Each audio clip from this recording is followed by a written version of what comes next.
Hello everyone. तो आज हम आरटीई एक्ट के कुछ ऑब्जेक्टिव क्वेश्चंस करेंगे। फर्स्ट क्वेश्चन है, under RTE curriculum and evaluation should be. तो ये तो मेरे ख्याल से सबको ही आ रहा होगा। Child centric and play based. Road based क्या होता है? रोड बेस्ड का है कि रटना तो कहीं पर भी नहीं है। Road is a negative word in child pedagogy. तो ये रोड जहाँ पर भी शब्द आता है उसको आप हटा ही दो, वो तो ऑप्शन होगा ही नहीं, वो तो नेगेटिव जाएगा। ठीक है। देखो, स्ट्रिक्टली एग्जाम ओरिएंटेड नहीं होगा। तुम्हें सिर्फ बच्चे को एग्जाम पास नहीं करवाना है, उसकी समझ बनानी है चीज़ों के प्रति। ठीक है। ऑप्शनल ऑप्शनल वैसे ही नहीं होगा। ठीक है, ठीक है।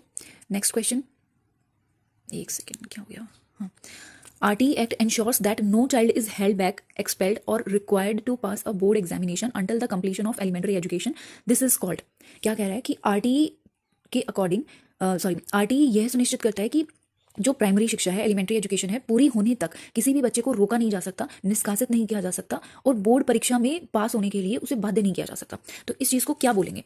तो ये आपका होगा option number 1, continuous and comprehensive evaluation. ठीक है।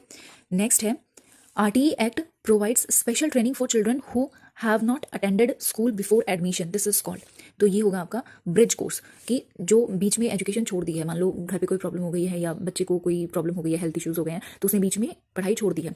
या फिर ये है कि बच्चा 6-7 साल का हो गया है, पहले स्कूल में गया नहीं, नर्सरी LKG UKG उसने की नहीं, तो सीधा वो फर्स्ट क्लास में आ गया। तो जो पीछे की चीज़ें हैं, जो नर्सरी UKG LKG में सिखाते हैं, वो वाली चीज़ें उस बच्चे को पहले सिखाई जाएंगी। तो एक ब्रिज बनाया जाएगा, जो प्रीवियस एजुकेशन है और अभी जो बच्चा एजुकेशन लेने वाला है, इन दोनों के बीच में एक ब्रिज बनाया जाएगा। ठीक है। नेक्स्ट क्वेश्चन है, according to RTE the pupil teacher ratio is mandatory for. First of all, pupil teacher ratio होता कितना है? तो ये होता है 1:30 फॉर प्राइमरी और 1:35 फॉर अपर प्राइमरी। ठीक है।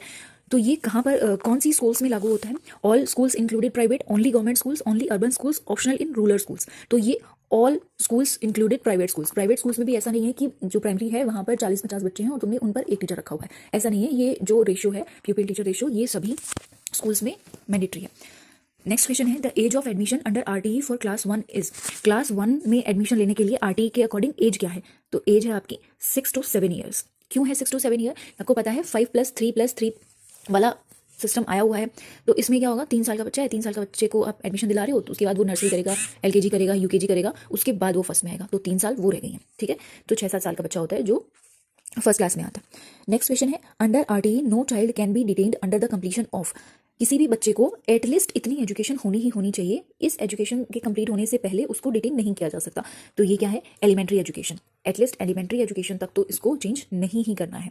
Okay, I hope you like, क्या बोला मैंने? हाँ, एलिमेंट्री एजुकेशन तक बच्चे को आप डिटेन नहीं कर सकते, वहाँ तक तो आपको बच्चे को पढ़ाना ही पढ़ाना पड़ेगा, चाहे वो जैसा भी है। ठीक है। हाँ, तो आई hope you like these questions. तो थैंक यू सो मच।